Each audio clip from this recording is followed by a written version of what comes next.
Welcome to Arsenal Jurrien Timber. Yes, people, Whiteful and Arsenal completed the signing of young Dutch defender Jurrien Timber from Ajax for around £40 million.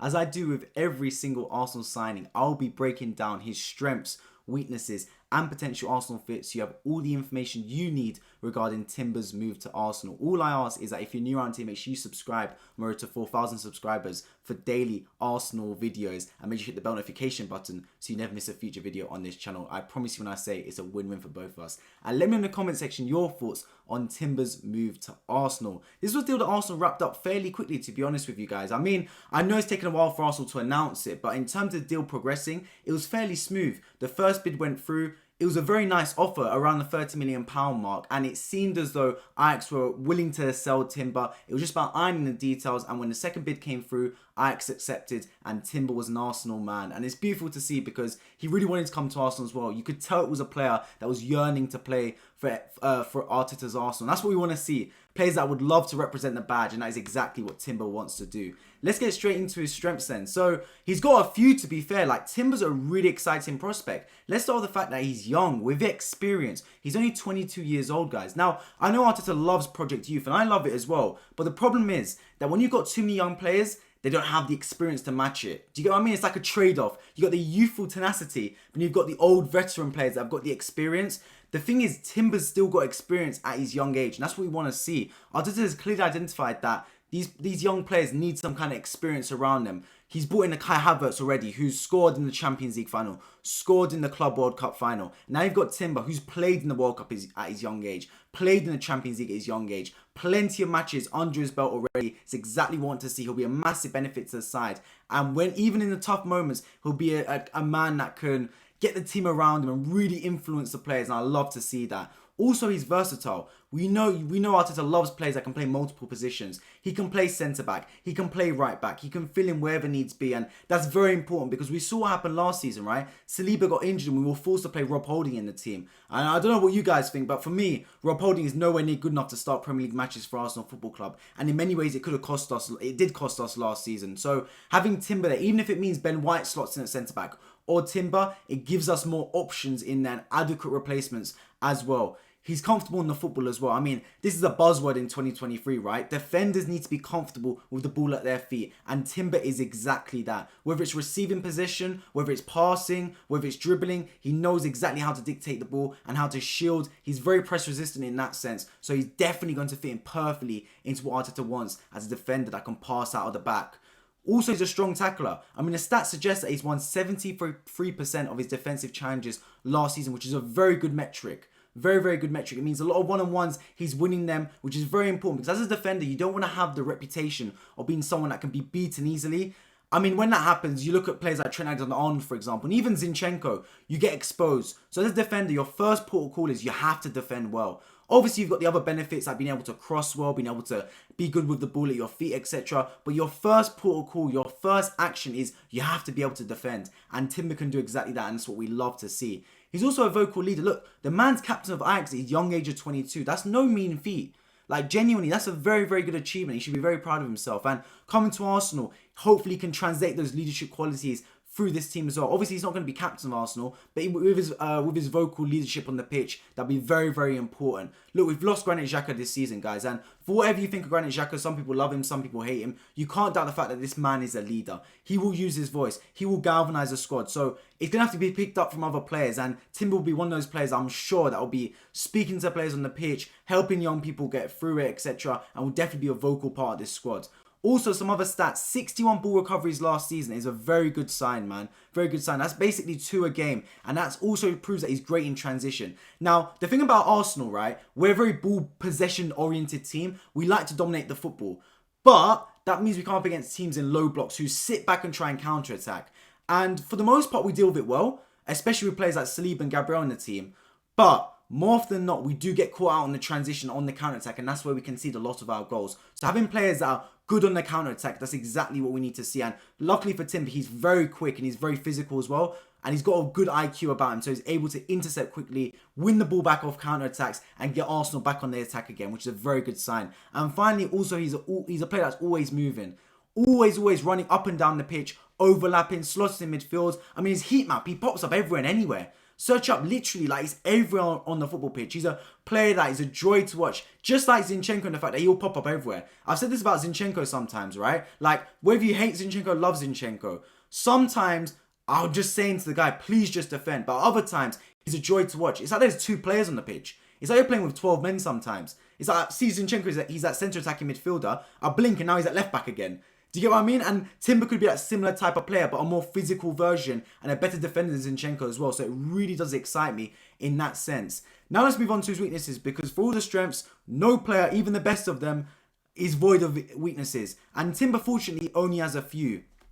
First of all, he is sometimes lazy tracking back. Now, this does happen on occasions. I've seen some highlights where the player wins the ball off Ajax, and he doesn't sprint back, and it actually leads to goals being conceded. Now, I'm sure that Arteta will drill into him that you need to sprint back on defence. There's no slacking in this Arsenal team. You are running forward and you're running backwards. And if you're not fit enough, you're not getting in the team. So I'm sure that'll be eradicated. It's obviously not a good sign to see a player that doesn't always track back, but I'm sure it will be fixed. Also, his aerial duels. This is one of his most glaring weaknesses. He only won 40% of his aerial duels. And that probably contributes to the fact because he's only 5'10", so he's not the tallest of defenders.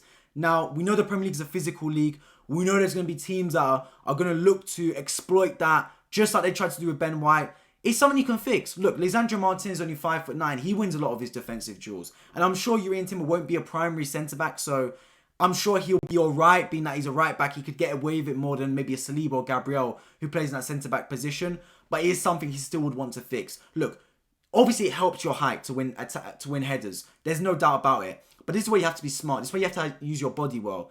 There's players like Lisandro Martinez I mentioned. Now, obviously not the tallest. He wasn't blessed in the height department. But he wins a lot of his aerial duels because he knows how to use his body. He positions himself well. He jumps at the right time. He's got a good hang time in the air. Little things like that can give you an edge. And I'm sure Arteta, Albert, the other coaching staff will drill that into Jurrien Timber so he can obviously get better in that department. And finally, he's also still quite raw at times. And look, we can't expect him to be the finished article. He's only 22 years of old. He's only 22 years of age. So he's still got a skill set that needs to be refined. And it will be refined over time. I have no doubt about it whatsoever. That's all down to now Arteta and the coaching staff to get the best out of him. And I think Arteta's been absolutely brilliant so far in the young players he's coached. Look at Bukayo Saka, for example. Bukayo Saka burst onto the scene from Unai Emery.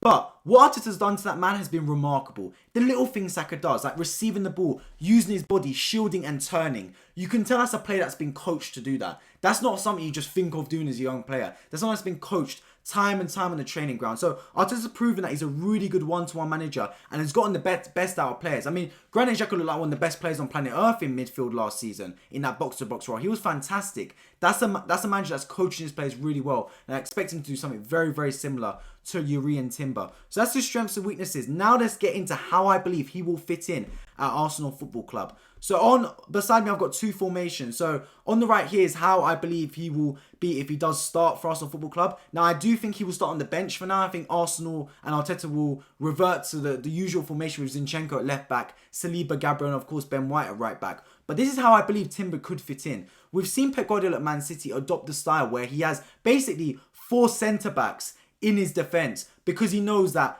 defenders need to defend. And the problem with having Zinchenko or Cancelo was they just couldn't defend. For all the good things they were doing in the output offensively, there wasn't enough defensive work. So at one point he was like, you know what? I just want to have a back 4 of Stones, Akanji, Ake, and Ruben Diaz. Because I know them 4 can defend.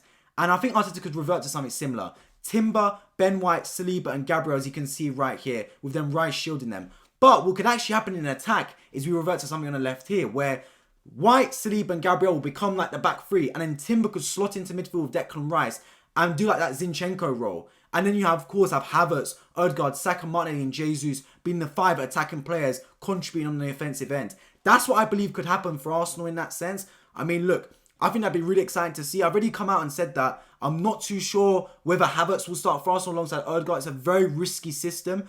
But if you have Gabriel, Saliba, White, and Timber, why not, man? It works. It's very similar to Man City in the sense that they had Rodri in that Rice role, right? And then they had Gundogan. You had Kevin De Bruyne being those 2 attacking players, of course supplying Bernardo Silva, Riyad Mahrez, whether it was Jack Grealish or Erling Haaland, whoever it was, them five did their attacking job, and then you had obviously Rodri, Stones, and in the back three doing a defensive role as well. So something very similar could happen at Arsenal Football Club. But the main thing about bringing Jurrien Timber to Arsenal is it gives us versatility, and we dearly need that.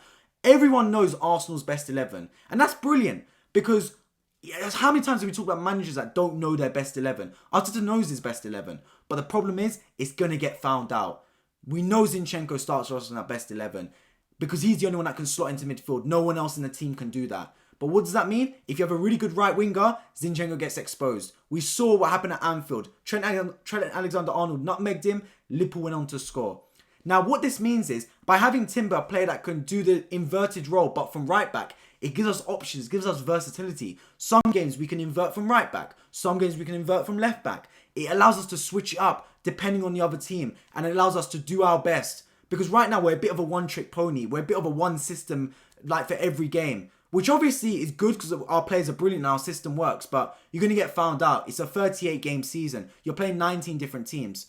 Certain teams are going to match up in a way that can nullify the effects of having Zinchenko slotting in. So by having Timber in that role potentially, whether we start with Timber or it happens in certain games or he then gets into the team bit by bit over time, either way, it gives us versatility, and I'd absolutely love to see that. And it also gives us a player that is a really good replacement for Ben White. That gives us two brilliant right backs in there, where if one's injured, one can slot in, and there's not a single Arsenal fan on planet Earth sitting there worried that there's going to be a massive drop off in quality. And that's what we need to see, because if you want to reach the level of Man City and challenge for the title and challenge for the Champions League and FA Cup, etc., you're going to need a squad of players, not a starting 11, a squad. Ideally 2 players in every position that is genuinely a brilliant backup, where the drop off isn't even that steep at all. And we lacked that last season. I mean, you saw Saliba came out injured, Holding came in, and it wasn't quite the same. So bringing Timber in is a brilliant backup in my opinion, and a player that could push to start, definitely for sure, one day for Arsenal Football Club. So that's my review of Jurrien Timber. I want to say welcome to Arsenal. I'm sure the Arsenal fan base will make him feel right at home. This was his strengths, weaknesses, and his potential Arsenal fit. I'd love to hear your thoughts in the comments if you believe I missed anything in terms of his strengths, weaknesses, or how you believe he will fit in the Arsenal Football Club. Let me know your thoughts on the signing as well. Do you love it? Do you hate it? How would you rate it out of 10? For me, I rate it an 8.5 out of 10. I can't rate it any higher because I haven't seen him on the pitch yet. But in terms of the money we spent, I think it's really smart business for a player that a lot of players in world football don't have the skill set that he has, been able to slot in midfield from that defensive position. I think he's a really good player for years to come as well. Matched with the fact that he's a captain at a young age and got bags of experience. I absolutely love to see it. As always, if you enjoyed this video, make sure you drop a like down below so it gets out to more people in the algorithm. It really helps me out. And if you're new around and you love Arsenal videos daily, this is the place to be. Make sure you subscribe down below. I'm road to 4,000 subscribers, and hit the bell notification button so you never miss a future video on this channel. I appreciate you guys all for tuning into this video, and I hope to see you all in my next one. Take care.